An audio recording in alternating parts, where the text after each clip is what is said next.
जय श्रीराम.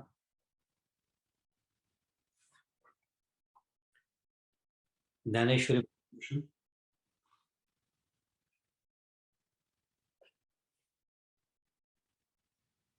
हरिभक्तपरायण अभप श्री शंकर महाराज, परमपूज्य शंकर महाराज खंदारकर, परमपूज्य डॉक्टर काका यांचे सद्गुरू खंदारकर महाराज लिखित ज्ञानेश्वरी भावदर्शन या ग्रंथाचं आपला अभ्यास सुरू आहे. अध्याय 5वा आपलं सुरू झालेला आहे. माझ्या दृष्टीने खंड पडलेला आहे वाचनामध्ये, तुमच्या दृष्टीने नाही, त्यामुळे चांगली गोष्ट आहे. भारतात गेलो होतो, आपल्या सगळ्यांना माहिती आहे, आणि ज्यांच्या चरणांशी बसून ज्ञानप्राप्ती करायची अशा संतांच्या दर्शनाला गेलो होतो. त्याच्यामुळे मी वाचनामध्ये अनुपस्थित होतो. गेले मला वाटतं 3 ते 4 तरी वाचन मी नव्हतो. पण मी भारतात जाण्याच्या आधी आपण 5व्या अध्यायाला सुरुवात केली होती, आणि मग सोनालीने वाचन घेतलं होतं, आणि त्या वाचनाचा भाग म्हणून आपण 37 क्रमांकाच्या ओळीपर्यंत येऊन थांबलो. श्लोक क्रमांक 7.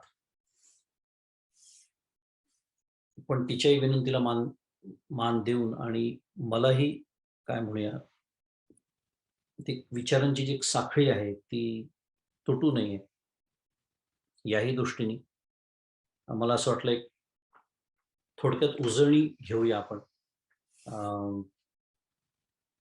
मी जी सुरुवात केली होती 5व्या अध्यायाची तिथपासून ते 37व्या ओळीपर्यंत. कदाचित आज बहुतांश वेळ उजळणीतच जाईल, अशी आशा करतो की कुणी त्याबद्दल तक्रार करणार नाही. कारण खूप महत्त्वाचे श्लोक आणि इतक्या महत्त्वाच्या ओव्या या अध्यायामध्ये आलेल्या आहेत.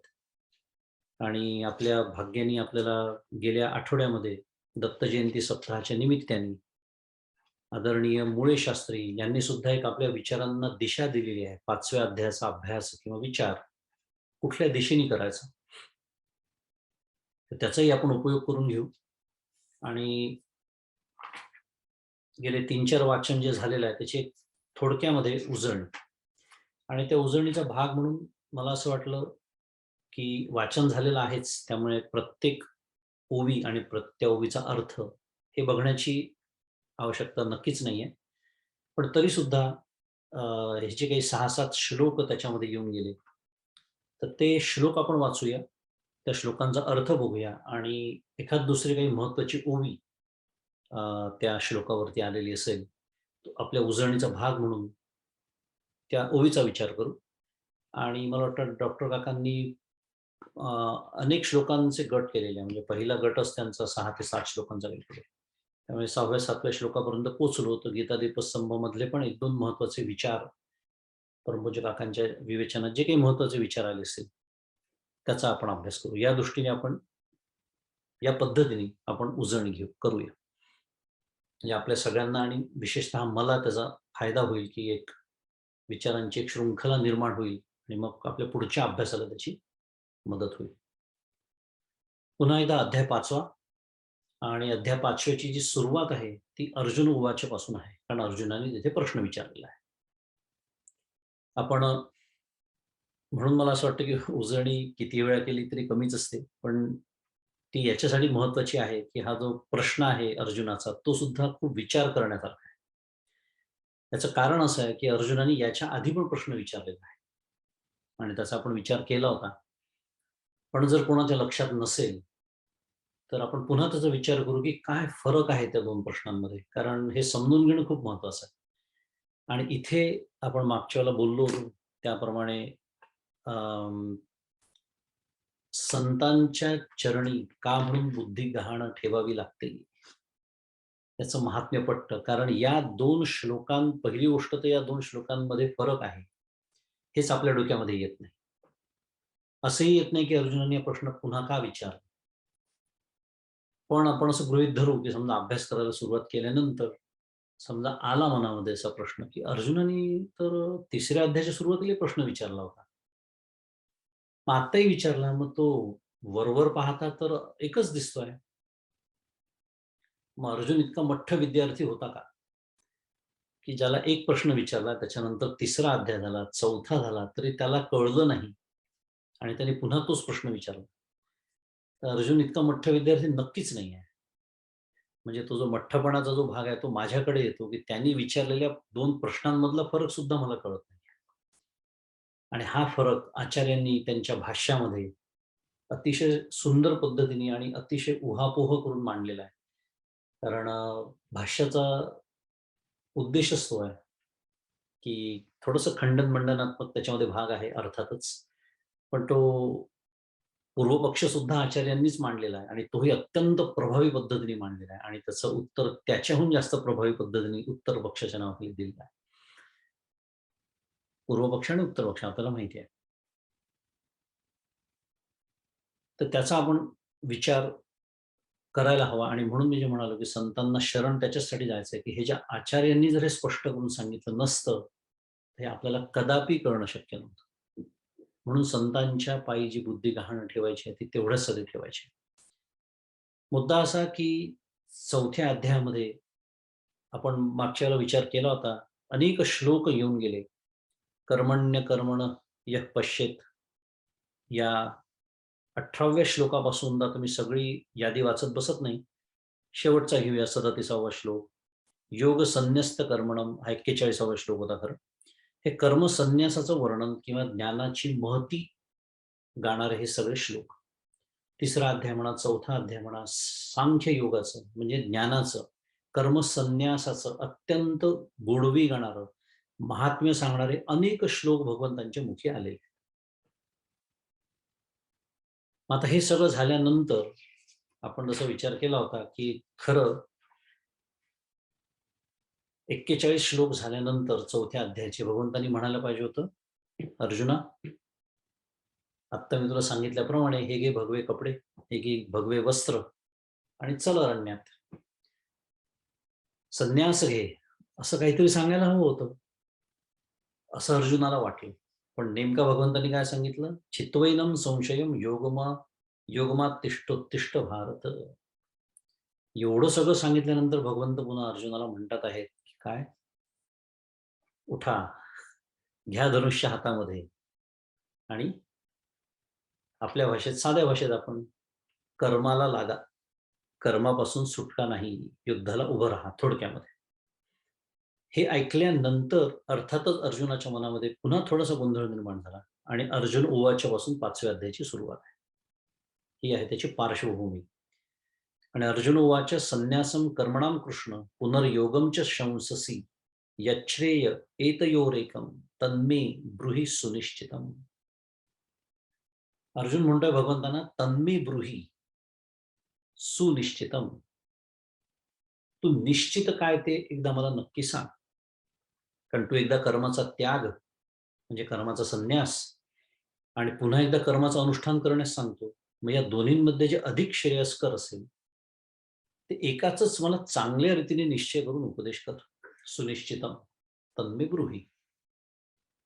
तर मगाशी मी उल्लेख केला, तो धागा थोडासा अर्धवट सोडला होता, की 3ऱ्या अध्यायाच्या सुरुवातीला विचारलेला प्रश्न आणि आत्ता विचारलेला प्रश्न वरवर बघता म्हणजे पुन्हा वरवर याचा अर्थ दुसऱ्या भाषेमध्ये माझ्या बुद्धीने जर मी विचार करायला गेलो, सारखाच दिसतो. 3ऱ्या अध्यायात त्यांनी विचारलं होतं, "जायसी चेत्कर्मणस्ते मता बुद्धिर्जनार्दन तत्किं कर्मणी घोरे माम नियोजयसी केशव."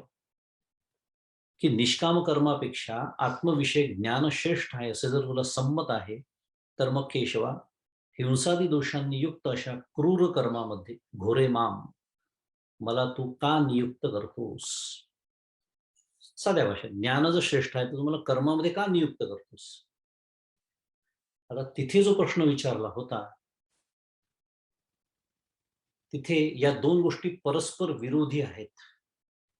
एकाच पुरुषाने म्हणजे एकाच मनुष्याने या 2 गोष्टी एकाच वेळेला तो करू शकत नाही. बरं त्याच्यामध्ये कालभेदाचाही उल्लेख नाही, असं कुठे विधान नाही. हे आपण मागच्या वेळेला हा विचार सगळा केला होता. आपण उजळणी करतो आहोत पुन्हा एकदा. त्याचं स्मरण म्हणून हे सगळं सांगतोय. ह्या दृष्टीने त्यांनी तो प्रश्न विचारला होता. आणि आताचा जो प्रश्न आहे, की तू एकदा कर्माचा त्याग आणि कर्माचं अनुष्ठान पुन्हा करण्यास सांगतोस. त्याच्यामध्ये आपण एक मला वाटतं आपण बोललो होतो कसा तक्ता पण तयार करता येईल. याच्यामध्ये जो विचार मांडलेला आहे तो जो अज्ञानी आहे, अशा अज्ञानी पुरुषांनी किंवा अज्ञानी मनुष्याने कर्मसन्यास घेणं योग्य आहे? का कर्मयोग, कर्माचं अनुष्ठान करणं योग्य आहे? काय श्रेष्ठ काय आहे ते नक्की तू मला सांग. म्हणजे तिथे जो विचार होता, तो जो विचार होता, तो 2 वेगळ्या अधिकारी पुरुषांचा होता. इथे जो विचार आहे, इथे जो प्रश्न आहे, तो एकाच पुरुषाचा. त्याचं कारण असं आहे, जो अज्ञानी मनुष्य आहे, तो दोन्ही गोष्टी करू शकतो. तो संन्यासही घेऊ शकतो किंवा तो कर्मानुष्ठानही करू शकतो. आलं लक्षात बारकावा? असं कुठेही विधान नाही आहे, की ज्ञानी मनुष्याने संन्यास घ्यावा. असं कुठेच विधान नाही. ज्ञान होण्यासाठी म्हणूनच मनुष्य संन्यास घेऊ शकतो. म्हणजेच अज्ञान काळात संन्यास घेतला जाऊ शकतो आणि अज्ञान काळात कर्मानुष्ठान सुद्धा केल्या जाऊ शकतं. मी मुद्दाम कर्मानुष्ठान म्हणतोय, कर्मयोग अजून पुढचा विचार आहे तो. पण मुद्दा असा आहे, की ह्या दोन्ही गोष्टी तो करू शकतोय. मग त्यांनी काय करावं? असा हा अर्जुनाचा म्हणजे नीट जर विचार केला, तर हा जो प्रश्न आहे ना, खरं उपप्रश्न आहे आधीच्या प्रश्नाचा. आलं लक्षात? हा फरक आहे या 2 प्रश्नांमधला. हे सगळं विवेचन आचार्यांनी केल्यामुळे आपल्याला हे सगळं कळू शकतं. हे 2 जे प्रश्न आहेत ते सारखे नाहीयेत, त्याच्यात फरक आहे. आणि मग आपल्याला कळतं आणि हे सुद्धा कसं कळतं? तर भगवंतांनी जे उत्तर दिलेलं आहे अर्जुनाच्या प्रश्नाला, त्याचा जो रोख आहे, त्या रोखावरनं कळतं की कारण प्रत्यक्ष भगवंत तिथे उपस्थित होते, ते प्रत्यक्ष भगवंतच आहे. अर्जुनाने प्रश्न विचारण्याच्या आधीच त्यांना कळलेला हा काय विचारतोय, पहिली गोष्ट. ते तिथे प्रत्यक्ष उपस्थित आहे. दुसरी गोष्ट, तिथल्या सगळ्या परिस्थितीचं भान त्यांना आहे. तिसरी गोष्ट, त्यामुळे भगवंताच्या उत्तरावरून अर्जुनाच्या प्रश्नाचा रोख आपल्याला कळू शकतो. आणि म्हणून भगवंतांनी पुढे जे उत्तर दिलेलं आहे, की अज्ञानी मनुष्याने म्हणजे पुन्हा सामान्यतः जर विचार केला, एक नियम सिद्धांत म्हणून विचार केला, तर कर्मसन्यासच श्रेष्ठ आहे, ज्ञानच श्रेष्ठ आहे. हे नेहमीच आपण ऐकतो. पण अज्ञानी मनुष्याचा संन्यास आणि अज्ञानी मनुष्याचा कर्मानुष्ठान याचा जर विचार केला किंवा कर्मयोग, तर त्याचा कर्मयोगच जास्त श्रेष्ठ आहे. का? कारण अज्ञानी मनुष्याला संन्यास न झेपण्याची शक्यता सर्वात जास्त असते. हाही विचार आपण केला होता. अतिशय सुंदर दृष्टांत म्हणजे मंदातींचा मी तुम्हाला सांगितला होता. प्रवास बसनी करणं किंवा मोटारीने, वाहनाने करणं आणि हेलिकॉप्टरने करणं हा जो फरक आहे. आपण विचार केला होता तुम्हाला आठवत असेल तर. अज्ञानी मनुष्य जो आहे, त्यांनी जर संन्यास घेतला अधिकार नसताना, तर तो फार वरून खाली आपटण्याची शक्यता असते. त्याला आरूढ पतित असा शास्त्रामध्ये शब्द आहे. आरूढ म्हणजे जो वर चढलेला आहे, काही पुढे गेलेला आहे, प्रगती केलेली आहे आणि तिथून जो खाली पडतो, त्यांनी जिथून सुरुवात केली त्याच्यापेक्षा सुद्धा खाली तो पडतो. त्याला आरूढ पतित म्हणतात. आणि ह्या दृष्टीने भगवंतांनी ते उत्तर दिलेलं आहे, की म्हणून अज्ञानी मनुष्याचा कर्मयोग कर्मसन्यासापेक्षा श्रेष्ठ आहे. मी जरा पुढचं पण बोललो कारण आपल्याला सगळ्याचं एकंदरीत त्या विषयाचं आकलन व्हावं म्हणून.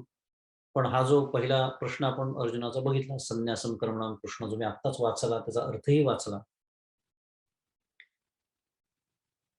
त्याच्यावरच्या ओव्या अर्थातच या सगळ्या अर्थाच्या आहेत, की अर्जुन भगवंतांना म्हणतो आहे, की तुम्ही हा परमार्थ गूढपणाने सांगू नका, असं मी तुम्हाला आधीच म्हटलं होतं. असं त्यांनी म्हटलं आणि थोडंसं भगवंतावरती आरोप केला. पुन्हा आता दोघं भाऊ आहेत एकमेकांचे. ते थोडंसं नातं अजूनही आहे. अर्जुनाला अजून विश्वरूप दर्शन व्हायचं आहे. त्यामुळे अजून त्याच्या मनामध्ये तीच भावना दृढ आहे, जी त्याने नंतर बोलून दाखवलेलं आहे, की मी एक बरोबरीच्या नात्यानी मी जर थोडेसे काही अपशब्द तुला बोललो असेन, तर मला क्षमा कर, असं विश्वरूप दर्शनानंतर त्यांनी म्हटलेलं आहे. पण अजून ते व्हायचं आहे. तर मुद्दा असा, की हे जे थोडेसे शब्द आले, की "ऐसे द्वयर्थ न बोलता, आम्हा नेण तयांच्या चित्ता, आपुले चाडे श्री अनंत उमजन हे."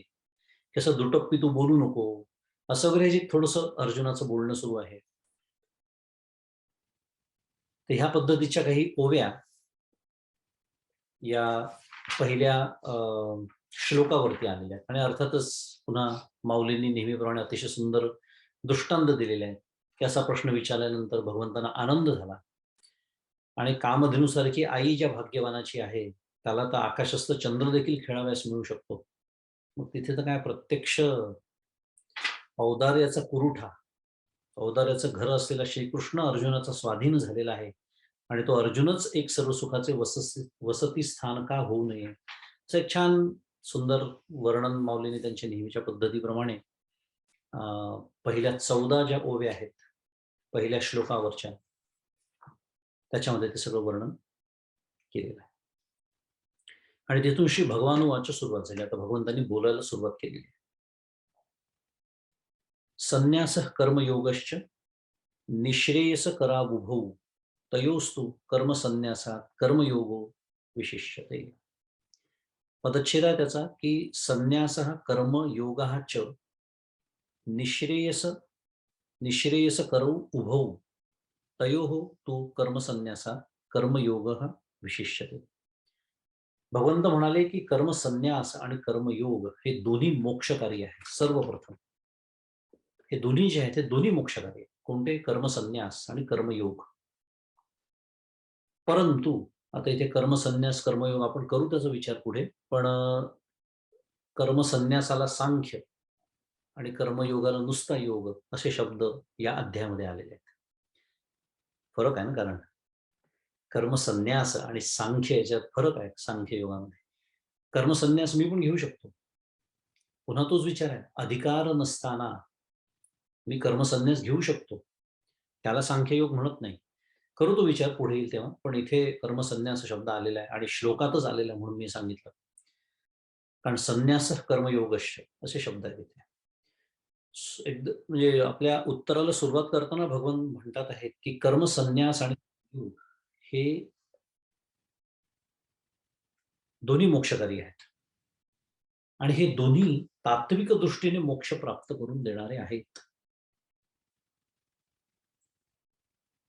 निःश्रेयस कर्म उभौ, उभौ म्हणजे दोन्ही. निःश्रेयस कर्म म्हणजे मोक्षकारी आहे. निःश्रेयसाचा अर्थ आपल्याला माहिती आहे, मोक्ष असा होतो.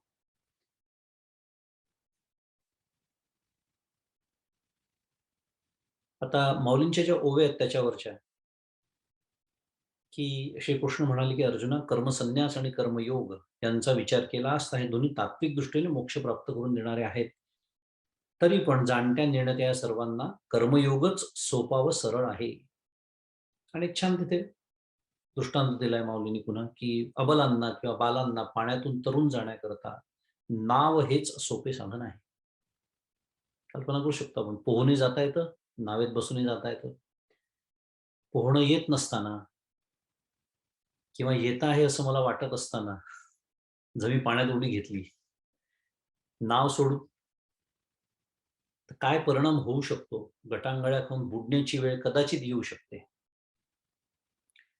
बरं, गंमत अशी आहे, पोहून कुठे जायचं आहे? पहिलं तीराला. नावेत बसून कुठे जाणार आहे? पहिलं तीराला. हाच विषय या पुढच्या काही श्लोकांमध्ये येणार आहे, की कर्मसन्यास आणि कर्मयोग हे दोन्ही मोक्षकारी आहेत. म्हणजे काय? फलाच्या दृष्टीने जर विचार केला, तर हे दोन्हीही योग, आता दोन्हींना आपण योगच म्हणूया, कारण एक सांख्य योग आहे आणि कर्मयोग आहे. हे दोन्हीही योग समान आहेत, मोक्षकारी आहेत. कारण दोन्हीही योग जो फलाच्या दृष्टीने विचार केला तर ते मोक्षकारी आहेत. पण तरी सुद्धा कर्मसन्यासापेक्षा कर्मयोग श्रेष्ठ आहे. का आहे? त्याची पार्श्वभूमी आपण मगाशी आत्ता पाहिली. कारण इथे अज्ञानी मनुष्य जो दोन्हीही गोष्टी करू शकतो, त्याच्या दृष्टीने हे बोलणं सुरू आहे. कारण हा अर्जुनाचा उपप्रश्न आहे. तिसऱ्या अध्यायातला जो प्रश्न आहे त्याच्या सापेक्षतेने. आणि म्हणून 17वी जी ओवी आहे त्याच्यामध्ये कठीण आणि सोपा याचा विचार करून पाहिला असता कर्मयोग हा सोपा दिसतो. आता हे दोन्ही सारखेच कसे आहे? असा जर अर्जुना तुझ्या मनामध्ये प्रश्न निर्माण झाला असेल, तर 18व्या ओवीमध्ये माऊली म्हणतात आहे, की आता याची लागी सांगेन तुझं संन्यासी याचे चिन्ह, मग सहजे हे अभिन्न जाणसी तू. याकरता आता मी तुला कर्मसन्यासाचे लक्षण सांगतो. पहिले समजून घेऊ असं भगवंत पुन्हा एकदा सांगतात, की अर्जुना पहिले आपण समजून घेतो, की कर्मसन्यास त्याचं लक्षण काय आहे? आणि मग त्यावरून तुला कळेल, की कर्मयोग आणि कर्मसन्यास हे दोन्ही फलाच्या दृष्टीने कसे अभिन्न आहेत. इथे फलाच्या दृष्टीने हा जो शब्द आहे ना महत्वाचा आहे. याचं कारण असं आहे, की स्वरूपतः हे दोन्ही भिन्न आहेत. आलं असेल आपल्या लक्षात. दोन्हीतली कर्म भिन्न आहेत, दोन्हीतलं स्थान भिन्न आहे, दोन्हीचे नियम भिन्न आहेत. कल्पना करू शकतो आपण संन्यास आणि गृहस्थ आपल्या सगळ्यांना माहिती आहे, फार काही कठीण नाहीये. या दोन्ही हे स्वरूपतः भिन्न आहेत, पण फलस्वरूप ते मात्र एकच आहे, कारण दोन्हींचा परिणाम एकच आहे. हा अत्यंत महत्वाचा मुद्दा आपल्याला लक्षात ठेवायचा आहे या पहिल्या दुसऱ्या श्लोकाच्या निमित्ताने. आपण तिसऱ्या श्लोकापाशी आलेलो आहोत. श्लोक वाचतो, त्याचा पदच्छेद बघू, अर्थ बघू आणि मी जसं बोललो तसं 1-2 महत्वाच्या ओव्या बघू. ज्ञेयः स नित्य संन्यासी यो न द्वेष्टी न कांक्षति निर्द्वंद्वो हि महाबाहो सुखम बंधात प्रमुच्यते. फारसा पदच्छेद नाहीये, बंधात प्रमुच्यते एवढा एकच पदच्छेद याच्यामध्ये आहे. हे महाबाहो अर्जुना, जो कोणाचा द्वेष करीत नाही, कोण्या विषयाची इच्छा करीत नाही, तो नित्य संन्यासी आहे. कारण तो रागद्वेषादी द्वंद्वरहित झाल्यामुळे सुखाने बंधातून मुक्त होतो. इतका महत्वाचा अध्याय, आता कुठला अध्याय महत्वाचा नाही हाच प्रश्न आहे, पण पुन्हा एकदा याच्यासाठी वाटतो की इतकं घेण्यासारखं आहे तुम्हाला मला एक साधक म्हणून याच्यातून. कारण परमपूज्य काका जसं म्हणतात की ना मी संन्यास घेतलेला आहे, ना माझ्या समोर बसलेल्यापैकी कोणी संन्यास घेईल असं मला वाटत नाही. काही सन्माननीय अपवाद त्याला असू शकतात. आपण ते सोडून देऊ. आपण नियमाने बोलतो आहोत, की 99% लोकं आपल्यापैकी कोणी संन्यास घेण्याची शक्यता नाही. आणि ह्या दृष्टीने जर विचार केला तर हे श्लोक अक्षरशः पाठ करण्यासारखे, यातल्या ओव्या पाठ करण्यासारख्या आहेत. कारण रोज माझ्या आयुष्यामध्ये मी जगत असताना एवढं ख्रिसमस ईव्ह सारखं महत्वाचा सण सोडून आपण इथे जमलो आहोत.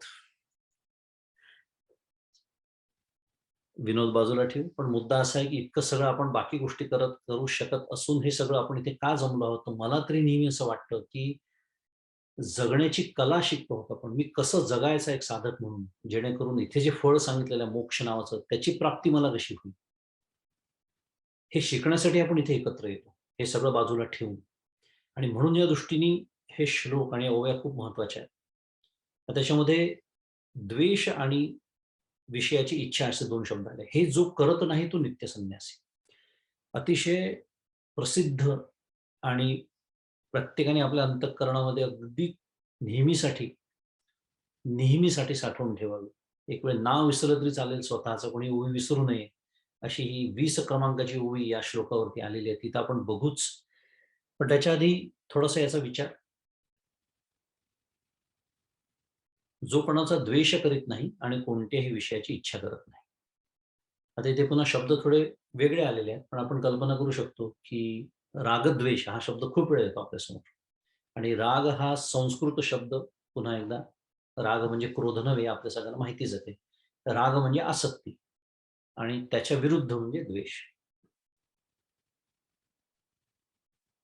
कोणत्याही विषयाची इच्छा करत नाही. ज्याला तो नित्य संन्यासी आहे. आता हे कोणाचं बोलणं सुरू आहे? फलच्या दृष्टीने, फलाच्या दृष्टीने कर्मसन्यास आणि कर्मयोग दोन्ही सारखेच आहे. एवढं मोठं विधान केल्यानंतर त्या कर्मयोगाचं स्वरूप सांगणं सुरू आहे. आणि म्हणून मी मगाशी बोललो, की कर्मानुष्ठान आणि कर्मयोग या 2 शब्दांमध्ये खूप फरक आहे. कर्मानुष्ठान विचार केला तर तुम्ही आम्ही करतच आहोत. कारण सकाळी उठल्यापासून रात्री झोपेपर्यंत कर्माशिवाय दुसरं काय आहे आपल्या आयुष्यामध्ये? त्याला कर्मानुष्ठान म्हणतो. पण मी कर्मयोग करतो आहे का? हा प्रश्न आहे मुख्य. आणि ह्या श्लोकात जो अर्थ दिलेला आहे, त्याप्रमाणे जर माझं जीवन नसेल, त्याचा अर्थ स्पष्ट आहे, की मी कर्मयोग करत नाही. म्हणून मी म्हणालो अत्यंत महत्त्वाचा श्लोक. आणि जर मी कर्मयोगच करत नसेन, तर कर्मसन्यास, जो ज्ञानाचा कर्मसन्यास आहे, ज्याला सांख्य योग म्हटला तर तो फारच पुढची गोष्ट झाली माझ्यासाठी. आणि हे इतकं छान आहे खरं, परमपूज्य काका गमतीने म्हणतात, "गाजराची पुंगी वाजली तर वाजली, नाही तर मोडून खाल्ली. निदान गाजर तर खाता येतं." म्हणजे काय? इथे संगत त्यागाचा विचार सुरू आहे, वस्तुत्यागाचा नाही. वस्तुत्याग अजून कठीण आहे. आणि आणि संगत त्याग न जमता जर वस्तुत्याग केला, जो मगाशी आपण विचार केला, अधिकार नसताना जर संन्यास घेतला, तर आरूढपतीतच होण्याची वेळ. ते तर सगळ्यात वाईट. That is the worst case scenario ज्याला म्हणतात शुद्ध मराठीमध्ये. त्यामुळे एक प्रापंचिक म्हणून एक खूप छान साधन आपल्या हातामध्ये दिलेलं आहे इथे, की माझ्या चित्तामध्ये, अंतःकरणामध्ये अजूनही भोगाची इच्छा जर प्रबळ असेल, अजूनही कुठलाही भोग, 5 विषय आपल्याला माहिती आहे, पंच ज्ञानेंद्रियांचे पंचविषय. त्यातला कुठलाही आपण आपला स्वतःचा विचार करावा. प्रत्येकाने आपला अभ्यास करायचा असतो परमार्थामध्ये, दुसऱ्याचा नाही. प्रबळ इच्छा जर अजूनही माझ्या मनामध्ये असेल,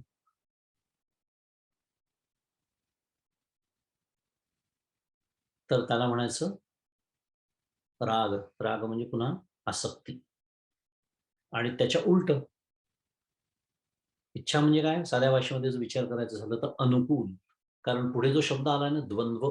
द्वंद्व याचा अर्थ होतो आपल्याला माहिती आहे, परस्पर विरोधी गोष्टी. मात्र त्याच्यामध्ये एक महत्त्वाचा शब्द आहे, ते म्हणजे तुल्यबळ गोष्टी आहेत. आपल्याला द्वंद्व समास माहिती असेल, मराठी व्याकरणामध्ये द्वंद्व समास असतो. सुख-दुःख, मानापमान, शीतोष्ण, शीत-उष्ण, हे जे सगळे आहेत हे द्वंद्व आहेत. का? कारण हे तुल्यबळ आहेत. एक दुसऱ्याला मारू शकतो. द्वंद्व हा शब्द संस्कृतमध्ये जो आलेला आहे ना, तो कुस्तीच्या बाबतीत नेहमी वापरला जातो बघा. कारण कुस्तीमध्ये 2 जे प्रतिस्पर्धी असतात ते तुल्यबळ असतात. एक 2 वर्षाचा, 3 वर्षाचं मूल आहे आणि एक मोठा माणूस आहे. त्यांच्या कुस्तीला कोणी द्वंद्व म्हणत नाहीत.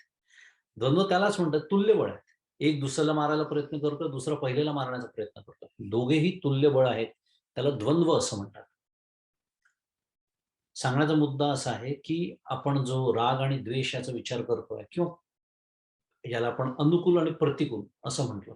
प्रत्येक गोष्ट, प्रत्येक परिस्थिती, प्रत्येक मनुष्य मला अनुकूलच असला पाहिजे, अशी जबरदस्त इच्छा जर असेल, आणि तसं नसेल तर मग मी सुखी होत असेन आणि मी दुःखी होत असेन. थोडक्यात मायेचे तडाखे मला बसत असतील. माया, माया खूप वेळा आपण शब्द ऐकतो. काकांनी अतिशय सोपी करून सांगितली माया. खूप मोठमोठाले शास्त्रीय शब्द न वापरता. प्रतीती मात्र सत्तावान, ज्ञान निवर्त्य. काय फर्स्ट क्लास एक प्रवचन करता येईल त्याच्यावर 2 तास. आणि ते झाल्यानंतर थोडं काही बिघडलं प्रवचन झाल्यानंतर, क्रोध तयारच आहे माझ्या अंतःकरणात. शून्य मार्ग परमार्थामध्ये. काका म्हणतात काम माया, क्रोध माया, मत्सर माया. पण तुकाराम महाराजांचा एक अभंग आहे, त्याच्यावर आधारित आहे सगळं. मुद्दा काय आहे, की काम, तेच आपण आता बोलतोय. क्रोध, क्रोध नंतर येतो. द्वेष त्याचाच भाऊ आहे. प्रतिकूल मला गोष्टी नको, म्हणजे द्वेष त्या गोष्टींचा मी करतो, आणि सदैव मला सगळं अनुकूल हवं, विषयांची जबरदस्त इच्छा. हे जो करत नाही, तो नित्य संन्यासी आहे. कारण का? तर तो रागद्वेषादी द्वंद्व रहित होतो. त्यामुळे तो सुखाने बंधातून मुक्त होतो. पहिलीच 19 क्रमांकाची जी ओवी आहे त्याच्यावरची, त्यात माऊली म्हणतात, जो सुनिश्चळू अंतरी मेरू जैसा, मेरू पर्वताप्रमाणे अंतरात अचल असतो. प्रापंचिक साधक म्हणून आपल्या सगळ्यांना उपाधी ज्याला म्हणतात, ते असणारच आहे. कारण आपण कर्मामध्येच आपलं सगळं चाललंय. तेच आपण विचार करतोय. कर्म करायचंच आहे. कर्माचं अनुष्ठान तसंही आपण करतोच आहोत. पण आज मी जे सगळं काय म्हणूया सकाम कर्म करतोय, ही जी विषयाची इच्छा मनामध्ये धरून करतोय, द्वेष करून करतोय, आसक्ती ठेवून करतोय, स्वतःला कर्ता म्हणून समजून करतोय, हे जे सगळं माझं बिघडत आहे, त्याच्यामध्ये कुठलाच योग मी साधत नाही. ना कर्मयोग साधतोय, ना सांख्ययोग साधतोय. सांख्ययोग तर फारच दूरची गोष्ट आहे. आणि सांख्ययोगाचा अधिकारी होण्यासाठी कर्मयोग करावा. क्रमविकास आहे. तोही विचार आपण करणारच आहोत पुढच्या श्लोकात. आणि म्हणून ती प्रसिद्ध ओवी येते, की मी आणि मी माझे ऐसी आठवण, विसरले जयाचे अंतःकरण, पार्था तो संन्यासी जाण निरंतर. आणि ज्याचे अंतःकरण देह मी आहे, स्त्री पुत्रादी माझे आहेत, अशी आठवण ठेवण्याचे विसरून गेले. अर्जुना तो नित्य संन्यासी आहे असे जा. आता माऊली तर अजून त्याच्या मुळाकडे गेलेल्या आहेत. कशा दृष्टीने? पुन्हा अभ्यासाला बसलं की लक्षात येतं. श्लोकामध्ये शब्द आलेला आहे राग आणि द्वेष, बरोबर? विषयाची इच्छा किंवा द्वेष. माऊलींनी हे शब्द न वापरता सगळ्या ओव्यांमध्ये मी आणि माझे हा शब्द वापरलेला आहे. अशी मजा असते अभ्यास करत बसलं की छान, आणि आपल्याला खूप त्यातनं शिकण्यासारखं असतं. कारण रागद्वेषाच्या पाठीमागे मी आणि माझं असतं. मी आणि माझं असल्याशिवाय रागद्वेष असूच शकत नाही. Let's put it that way. उलटं करून घ्यायचं. ज्या अर्थी माझ्या अंतःकरणामध्ये विषयाची जबरदस्त इच्छा आहे, ज्या अर्थी मी स्वतःला कर्ता समजतो, भोगता समजतो, एखादी गोष्ट मनाविरुद्ध घडली की मला क्रोध येतो, मला एखाद्या गोष्टीचा द्वेष वाटतो. हे सगळं ज्या अर्थी माझ्या अंतःकरणात आहे, त्या अर्थी अजूनही माझा मी आणि माझं हे जबरदस्त माझ्या अंतःकरणामध्ये ठासून भरलेलं आहे. मी अजूनही माझा मी काही सोडायला तयार नाही ना, त्याचा काय म्हणूया प्रभाव माझ्या आयुष्यातला कमी करायला तयार आहे. मग तो मी प्रत्येकाचा वेगळा असेल. पण तो जो मी असतो तो नक्की देहालाच धरून असतो. आणि हे सगळे विषय देहाला धरूनच असतात. आणि म्हणून माऊली म्हणतात आहे, की "मी माझे ऐसी आठवण, विसरले जयाचे अंतःकरण, पार्था तो संन्यासी जाण निरंतर." एक उदाहरण सांगतो. परमपूज्य मंदातींचं सांगितलं होतं मी मागच्या वेळी तुम्हाला सांगितलं असेल, की अहंकार कशाला म्हणतात? आता मी आणि माझ्याच्या संदर्भात मला आठवलं म्हणून सांगतो. खूप छान एक आपल्यासमोर निकष ठेवला, क्रायटेरिया ठेवलाय. ज्ञानाची सतत जाणीव असणं याला अहंकार म्हणतात. किती सुंदर विचार, किती छान व्याख्या ठेवली बा मंदाताईंनी. मला तर इतकी आवडली ती. ज्ञान असण्यात काहीच गैर नाही. नवे असावंच. त्याच्यासाठीच तर अभ्यास करतोय आपण. त्याचा उपयोग पण करून घ्यावा. पण त्या जाणिवेमध्ये असणं याला अहंकार असं म्हणतात. किती छान! म्हणजे अभ्यास करताना ज्ञानाचा उपयोग आहे, तो करून घ्यायचा आहे. ज्ञान जास्तीत जास्त संपादन करायचं आहे. मग ते परोक्ष, अपरोक्ष सगळ्याच पद्धतीचं आहे. मग ते व्यवहारातली असू दे, परमार्थातली असू दे. पण त्या जाणिवेमध्ये जगणं, तुम्हाला काय माहिती मी कोण आहे? हा जो प्रकार आहे, त्याच्यामध्ये 24 तास, मग त्याच्यामध्ये त्याची देहबोली, ज्याला मराठीमध्ये बॉडी लँग्वेज म्हणतो आपण, ती सुद्धा बदलते माणसाची. हे जे आहे, हे होता कामा नये. तर ते मी आणि माझं, आणि मग त्याच्यामध्ये सुरुवातीला मी आणि मीच असला किंवा त्याच्या स्वाभाविकच त्याच्या पाठीमागे, त्याला मला वाटतं बहुतेक परमपूज्य काकांचा जो दृष्टांत आहे, की एक जसं गाडी असते आणि त्याच्या पाठीमागे ट्रेलर असतं. गाडीला बांधलेलं असतं ट्रेलर. तसं मी ही गाडी आहे आणि माझं हे ट्रेलर आहेच. आणि म्हणून माऊली पुढे म्हणतात, की "जो मने ऐसा जाहला, संगी तूच सांडिला, म्हणून सुखे सुख पावला अखंडित." जो मनाने असा निर्द्वंद्व झाला आहे. महत्वाचं वाक्य आहे, खूण करण्यासारखं या ग्रंथातलं ज्यांच्याकडे असेल त्यांच्यासाठी. मनाने निर्द्वंद्व झालेला आहे. आणि आता इथे आपल्या मदतीला परमपूज्य काका धावून येतात. संत दयाळू. कारण आपल्याला काय म्हणूया, आदर्श काही शिकायचं नाहीये. आपल्याला जे शक्य आहे. पुन्हा उपदेश कशाचा असतो? 3 गोष्टी मंदाताईंनी खूप सुंदर सांगून ठेवल्या. जे सोपं असतं, त्याचा उपदेश करण्याची गरजच नसते. सूर्य पूर्वेला उगवतो. सांगण्याची गोष्ट आहे का? नाही. बरं जे अशक्य असतं त्याचाही उपदेश नसतो. कारण करून काहीच उपयोग नाही उपदेश. अशक्यच आहे ते, कधीच होणं शक्य नाही. मग उपदेश कशाचा असतो? जे कठीण पण शक्य त्याचा उपदेश असतो. हे सगळं काय आठवलं? तर मनाने निर्द्वंद्व व्हायचं आहे. पण इथे काका आपल्या मदतीला येतात, की मी माझ्या बाजूने जरी द्वंद्व संपवली, तरी जगातली सगळी द्वंद्व संपतील असा त्याचा अर्थ होत नाही. म्हणून मी मगाशी म्हणालो, आदर्श विचार नाही करायचा आपण. पण आदर्श विचार काहीच कामात येत नाही. ते नुसतेच पुस्तकात असतात. परमपूज्य काका लगेच प्रवचनामध्ये स्पष्ट करतात, की समजा आपण पारमार्थिक आहोत. म्हणून सगळं जग काही अचानक पारमार्थिक होणार नाही. ते आपण काका जसं म्हणतात, "मी पारमार्थिक आहे म्हणून माझ्यासाठी काही वेगळे नियम केले का गव्हर्नमेंटनी? नाही बुवा हे पारमार्थिक आहे, मग यांना 9च्या ऐवजी कॅलिफोर्नियामध्ये 2% टॅक्स, किंवा यांनी हे 4 नियम मोडले तरी चालतील. का? तर हे पारमार्थिक आहे." असं कधीच नसतं. थोडक्यात काय, जगातली द्वंद्व तशीच राहणार आहे. मग द्वंद्व जी निर्द्वंद्व व्हायचंय ते कशाच्या दृष्टीने? तर मी माझ्या दृष्टीने ती द्वंद्व सगळी संपवली पाहिजे. आणि म्हणून मगाशी चोवी आठवायची. मी मेरूप्रमाणे अचल राहता आलं पाहिजे मला. आजूबाजूला द्वंद्वात्मक वातावरण जरी असलं, तरी माझ्या बाजूने ती द्वंद्व संपली पाहिजे. म्हणजे त्या द्वंद्वांचा माझ्यावरती परिणाम होता कामा नये. नाहीतर एक अजून नवीन द्वंद्व बरं का, कोणतं? अरे मी पारमार्थिक आहे, तरी सुद्धा हे माझ्याशी असं वागतात. नवीन उपाधी. काका म्हणतात असलेल्या उपाधी कमी करायच्या आहे, की नवीन उपाधी घेऊन जगायचा. मी पारमार्थिक, मी आध्यात्मिक, ॲडिशनल एक. त्याच्यापेक्षा ते संसारी बरे, कारण त्यांच्याकडे निदान एक उपाधी कमी असते आपल्यापेक्षा. अशा चुका करायच्या नाही. त्यामुळे जो मनाने निर्द्वंद्व झाला आहे, म्हणजे आपल्या बाजूने त्यांनी ते द्वंद्व संपवलेलं आहे. असा जो असतो तो विषयासक्तीकडून सहजच सोडून दिला जातो. आसक्तीचा प्रश्नच उरत नाही.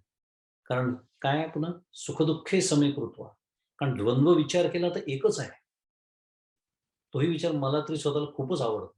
कॉमन डिनॉमिनेटर द्वंद्वाचा एकच आहे. ते म्हणजे सुख आणि दुःख.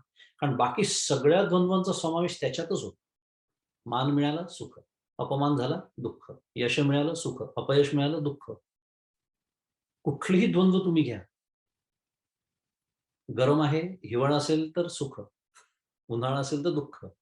आता इथे एकच गोष्ट पण कालामानाप्रमाणे सुख-दुःख देते. पण सुख आणि दुःख एवढं एकच द्वंद्व शेवटी उरतं. आणि सुख-दुःखे समीकृत्वा असा जो मनाने निर्द्वंद्व झालेला आहे, तो अनायासे अखंड मोक्ष सुखाला प्राप्त होतो म्हटलंय. आणि त्याकरिता आता गृहाधिक आघवे ते काही न लगे त्याजावे. जे घेते झाले जाहले स्वभावे निस्संग म्हणून. अशा निर्द्वंद्व पुरुषाला घरदार हे सर्व काही टाकावे लागत नाही. कारण माझेपणाच्या अभिमानाने घरादारांचा स्वीकार करणारे मन विचाराने स्वभावतःच निस्संग झालेले असते. ह्याला काकांचा अतिशय छान शब्द आहे. काकाला इन्सुलेशन म्हणतात. काकांचे एक फार सुंदर शब्द आहेत. इन्सुलेशन आणि आयसोलेशन. आपण ऐकले असेल प्रवचनामध्ये. आपण असं म्हणू शकतो, की सांख्ययोग करणं म्हणजे आयसोलेट करणं स्वतःला. हे लोकं निघूनच जातात ना जंगलामध्ये. संन्यास घेऊन निघूनच जातात संसार सोडून. त्याला म्हणायचं आयसोलेट. पण आपण आयसोलेशन स्वतःच करू शकत नाही. कारण आपल्याला संसारात राहायचं आहे, प्रपंच आहे, सगळं राहणार आहे, बँक बँक बॅलन्स असणार आहे. घरदार, बायको, मुलं, व्यवसाय, नोकरी, शेजारी-पाजारी, घर-दार सगळं असणार आहे. मग मला काय करायचंय, तर मला इन्सुलेट करायचंय. आणि हे जे आपण इन्सुलेशन बद्दल बोलताय, माझ्या मनातनं मी निर्द्वंद्व होणार आहे. त्याला म्हणायचं इन्सुलेशन. आणि ह्याच्यासाठी आता गृहाधिक आघवे ते काही न लगे त्याच्यावे. त्याच्यानं मला हे आठवलं. आयसोलेशनची गरज नाही आहे. घरदार सोडण्याची गरज नाही. नाम संकीर्तन साधन पै सोपे. जळतील पापे जन्मांतरीची. न लागती सायास जावे वनांतरा. सुखे येतो घरा नारायणा. ठाईच बैसोनी करा एक चित्त. आवडी अनंत आळवावा. तुकाराम महाराज. सगळे संत एकच गोष्ट कशी सांगत असतात. तुकाराम महाराज म्हणतात, न जावे लागे वनांतरा. सुखे येतो घरा नारायण. पण कधी ठाईच बैसोनी करा एक चित्त. अगदी शुद्ध मराठीत आपण डायरेक्ट ज्याला म्हणतो, थेट साधनं दिलेलं आपल्या हातामध्ये. काही कुठे धावपळ करण्याची गरज नाही, काही कुठे शरीराला कष्ट देण्याची गरज नाही, काही करणे फक्त काय करायचं आहे, ठाईच बैसोनी करा एक चित्त. तिथेच तर घोडं पेंड खातं ना माझ्यासारखंच. बसतो मी, पण एकचित्त म्हटलं की गाडी परीक्षेत अनुत्तीर्ण होतो. कारण बसतो, डोळे मिटतो आणि चित्त बाहेर भटकत असतं. पण जेव्हा ते एकचित्त होतं, तेव्हा आवडी अनंत आळवावा. आणि तेव्हा मी आवडीने जेव्हा अनंताला आळवतो, तेव्हा सुखी येतो घरा नारायण. हेच माऊली इथे सांगते, आता गृहाधिक आघवे ते काही न लगे त्याच्या. आणि मग सुंदर 23व्या याच्यात एक दृष्टांत दिलाय. तो सोडून देऊ, पण दृष्टांत पण खूप छान आहे, की अग्नी जो विझून गेला आणि राखच उरली, तर कापसाने सुद्धा तिला धरून ठेवता येतं. नाहीतर आपण कल्पना करू शकतो. कापूस आणि राख, सॉरी, कापूस आणि अग्नी शक्यच नाही. किती विरोधी पदार्थ आहे. पण अग्नी जर विझून गेला असेल, म्हणजे निर्द्वंद्व झालेल्या साधकाच्या अंतःकरणाला विझून गेलेल्या अग्नीचा दृष्टांत दिलेला आहे. मग तिथे कापसासारखा, आता कापूस म्हणजे आपण असं म्हणूया, की अतिशय कितीही जबरदस्त विषय आपण म्हणूया, तो जरी त्याच्या चित्तात आला अंतःकरण किंवा काही निमित्ताने त्याला तो विषय भोगावा लागला, कारण अजूनही संसारात असलेल्या साधकाबद्दल बोलतो आहोत आपण. कर्मयोगाबद्दल बोलतो आहोत. काहीही फरक पडत नाही. एक सुंदर निकष पुन्हा या निमित्ताने आपल्याला शिकायचंच आहे. परमपूज्य मंदादेंनी अतिशय सुंदर समजून सांगितलेलं आहे.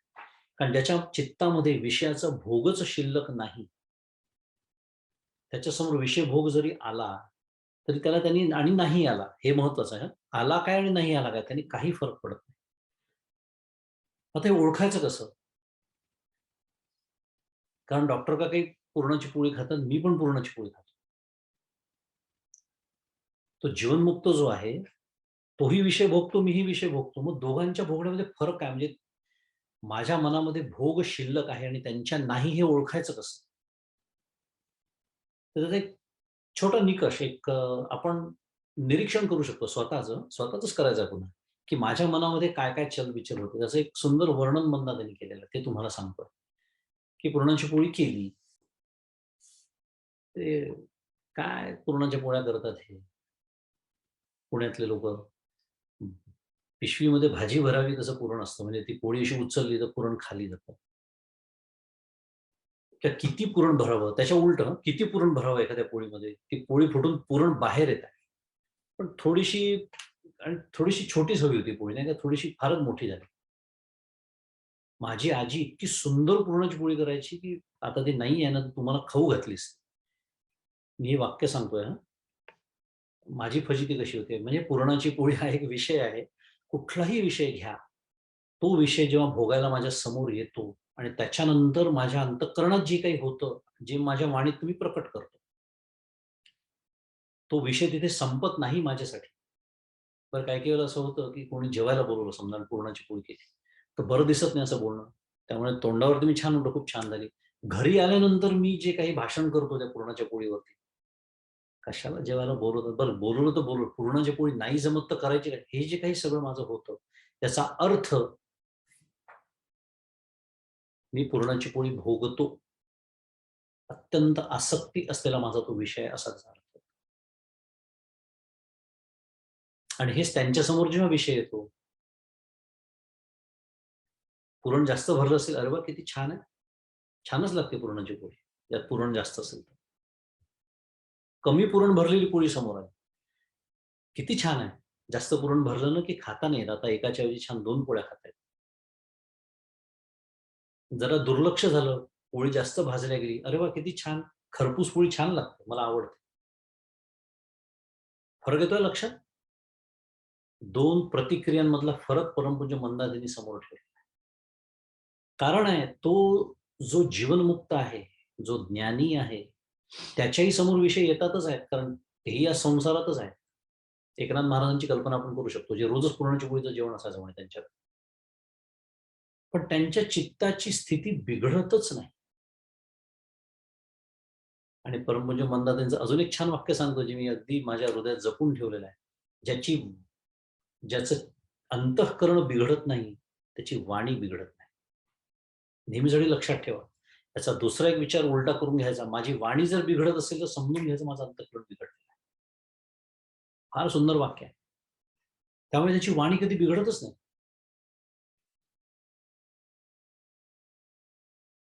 छान झाली आहे पोळी. छान झालंय वरण. थोडंसं मीठ बरं झालं जास्त झालं, कारण भाजीत थोडं मीठ कमी आहे. त्यामुळे दोन्ही एकत्र करून खाल्लं की छान लागतंय. म्हणजे आनंदच आहे फक्त.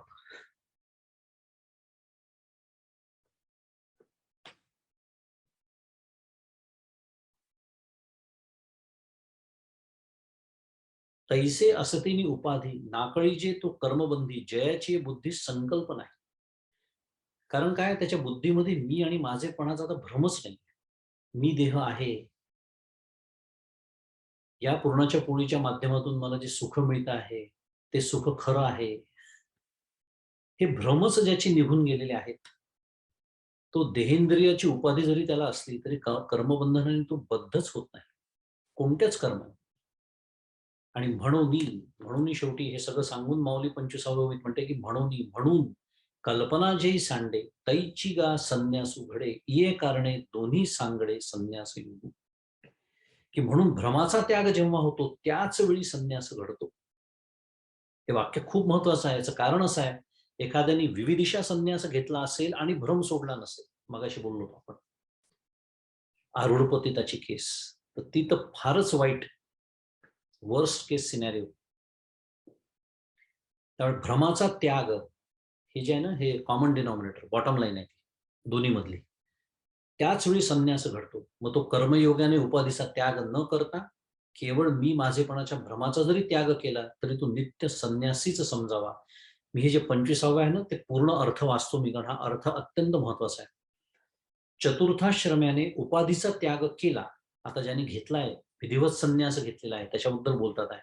आणि भ्रमाचा त्याग केला नसेल, तर तो खरा संन्यासी होत नाही. म्हणून गृहादी उपाधींचा त्याग करणाऱ्या व सर्व कर्मांचा विधिपूर्वक संन्यास करणाऱ्या चतुर्थाश्रम्यांनाही भ्रमाचा त्याग करणे मोक्षाकरता आवश्यक आहे. म्हणून कर्मसन्यास आणि कर्मयोग हे दोन्ही फलतः सारखेच आहेत. आलं लक्षात आता? का फलतः सारखे आहे? कारण दोन्हींची अट एकच आहे. भ्रमाचा त्याग झालाच पाहिजे. आणि भ्रमाचा त्याग झाला असेल ना, तर मग उपाधी असली काय आणि नसली काय? मग त्याला म्हणूनच तर उपाधी म्हणतात त्याला. उपाधीची व्याख्याच ती आहे शास्त्रीय बघितली तर. जी असली तरी फरक पडत नाही आणि नसली तरी फरक पडत नाही. फक्त मी त्या उपाधीचा विशेष करून घेतलेला असतो. आणि परमपूज्य काकांनी अनेक साधनेच्या व्याख्या केल्या. त्यातली एक व्याख्या हीच आहे. विशेषणाची उपाधी करून घेणं. विशेषण अंतःकरणाला शास्त्रीय भाषेमध्ये विशेषण म्हणतात.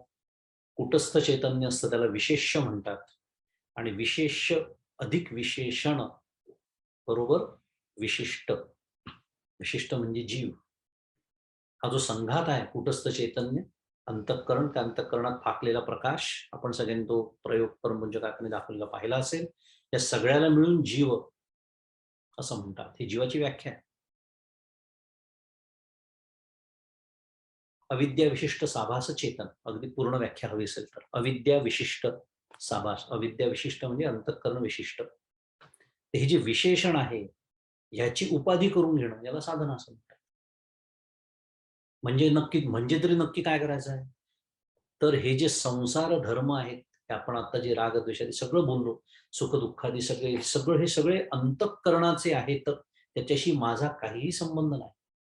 त्यामुळे पुरणाची पोळी मिळाली काय? नाही मिळाली काय? त्याच्याऐवजी फोडणीची पोळी खावी लागली, तरी हरकत नाही. कारण शेवटी यांनी होणार काय? तर शरीराचं पोषणच करायचं नाही. ह्याच्या पलीकडे उद्देश आहे. पण ह्याच्या पलीकडचे उद्देश मी ठेवतो. का? कारण मी भोगतोय ना अजूनही ती पुरणाची पोळी. अजूनही माझ्या ते विषयातला हे गेलेलं नाहीये, आसक्ती गेलेली नाही. आणि म्हणून काका सांगतात, की बासुंदी पिताना एरंडेल प्यायल्यासारखं चेहरा करण्याची गरज नसते. पण त्या बासुंदीच्या निमित्ताने जे काही होतं अंतःकरणात, ते होता कामा नये. तिथे माझं अंतःकरण मेरूसारखं अचल. आपण म्हणतो ना, पोटातलं पाणी न हलता हा व्यवहार सगळा करणं.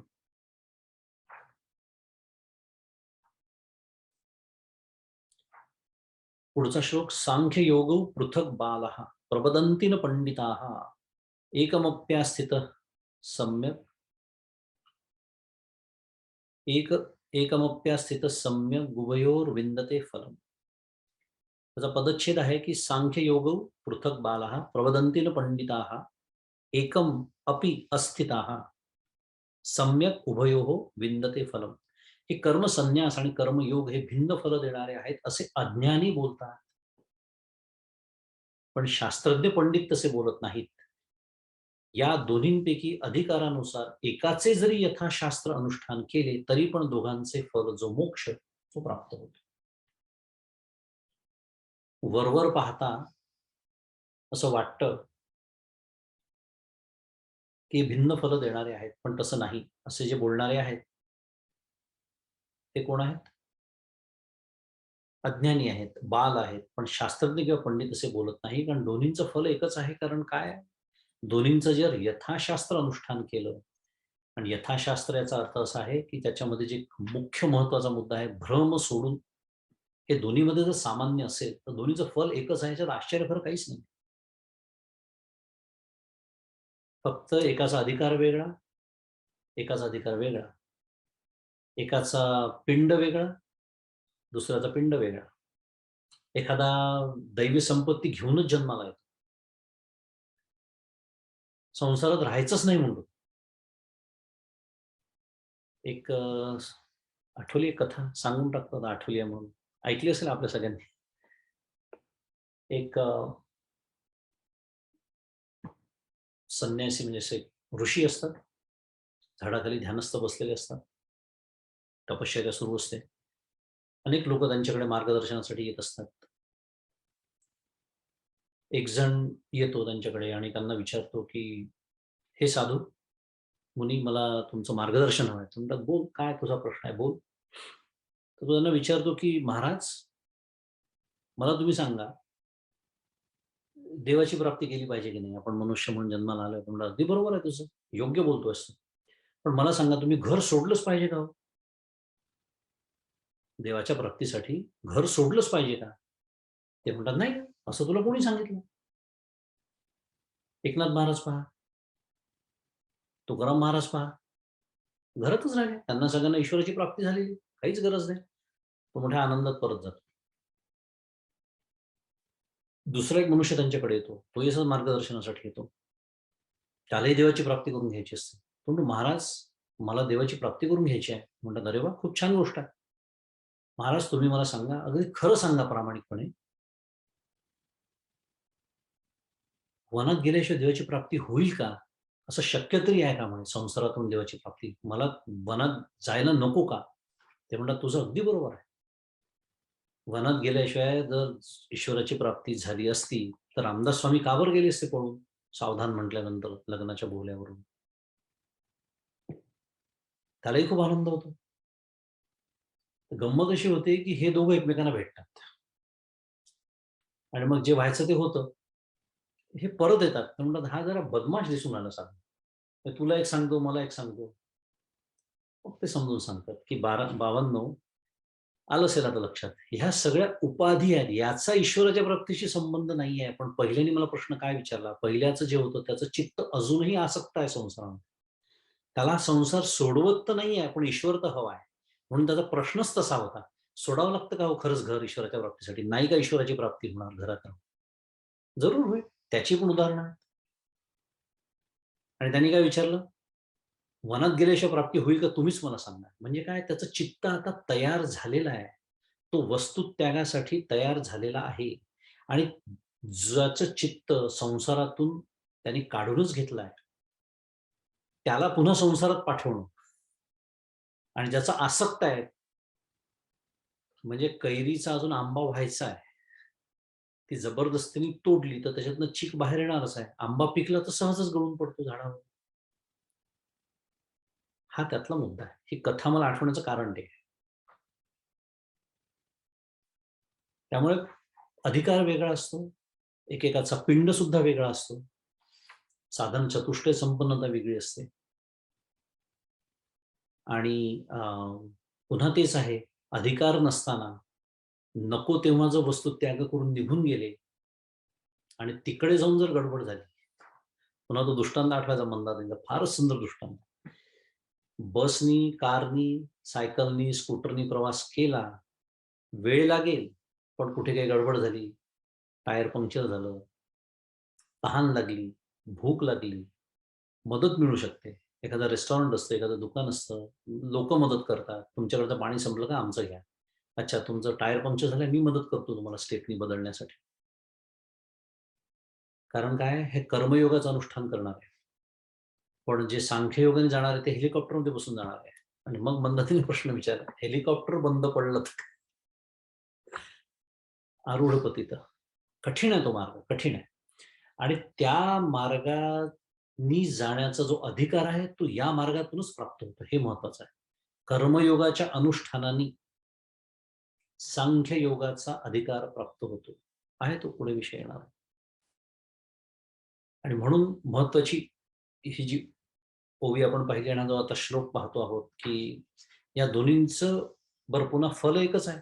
फल भिन्न असे जो समजतो, तो अज्ञानी किंवा बाल, त्याला असं शेलकं विशेषण दिलेलं आहे असं काका म्हणतात. त्यामुळे जे एरवी तरी अर्जुना जे सर्व दृष्टींनी मूर्ख आहेत, ते सांख्य योगाचे अर्थात कर्मसन्यासाचे आणि कर्मयोगाचे स्वरूप कसे जाणतील? आता इथे मगाशी मी जो विषय आधीच मांडला, तो इथे आलेला आहे, की इथे सांख्य योग शब्द, कारण काय आहे श्लोकामध्ये काय म्हटलंय? सांख्य योगौ पृथक बालहा.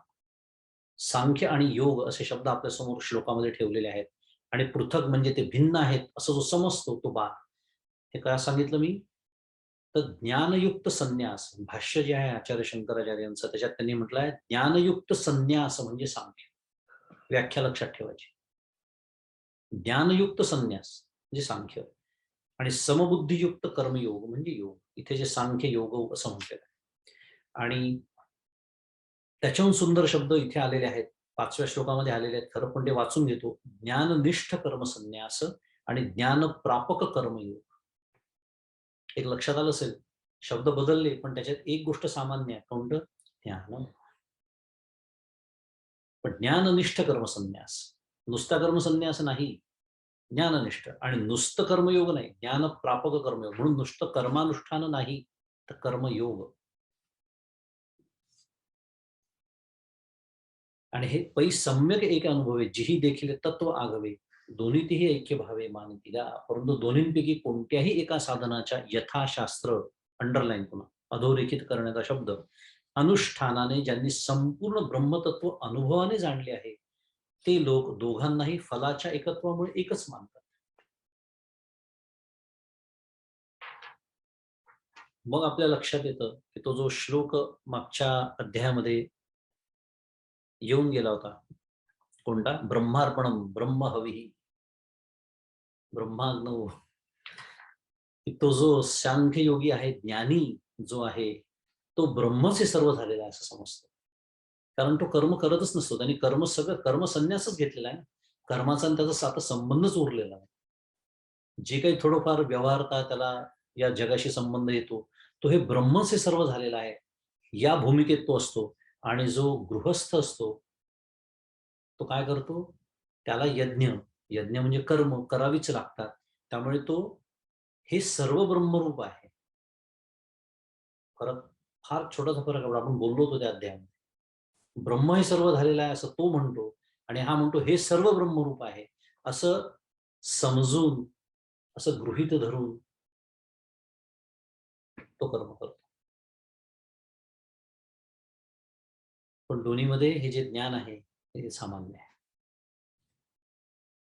कारण एकाने कर्मसन्यासच घेतलेला आहे त्यामुळे त्याचा कर्माचा संबंधच उरलेला नाहीये आणि दुसरा अजूनही कर्मामध्ये आहे म्हणून तर त्याला गृहस्थ म्हणतात पण तो कर्मयोगाचं ज्ञान प्रापक कर्मयोगाचं अनुष्ठान करतो आहे आणि म्हणून तो त्यांनी सगळे निर्द्वंद्व तो झालेला आहे आणि पुढे मला वाटतं आता पुढच्या 1-2 श्लोकांमध्येच ते सगळं येणार आहे की हे जे सगळे कर्म होतात आहे ती इंद्रिय आणि मनाच्या पातळीवरती कशी होतात आहे आणि त्याचा माझा काहीही संबंध नाही हे सदैव उत्कृष्ट साधन आहे तुम्हाला सांगतो उत्कृष्ट आणि त्या श्लोकातच म्हटलेलं आहे काय म्हटलंय नचिरेधाणी गच्छती म्हणजे काय कोणता श्लोक आहे तो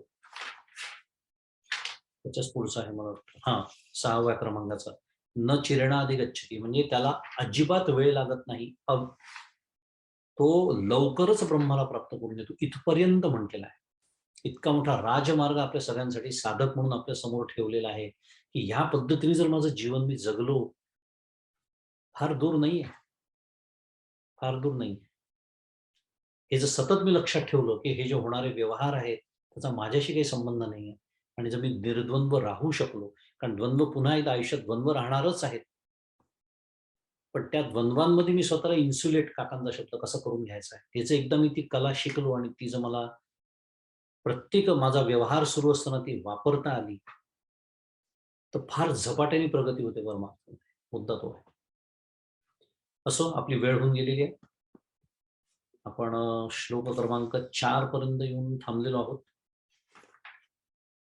5 आणि 6 हे 2 श्लोक मागच्या वेळेला मला वाटतं सोनालीने घेतले होते 37 क्रमांकाच्या ओळीपर्यंत अभ्यास आपला झाला होता ह्याची उजळणी पुढच्या वेळेला करू आणि मग पुढच्या वाचनाकडे वळू आज इथे थांबू गोपाल कृष्ण भगवान की जय श्री ज्ञानेश्वर महाराज की जय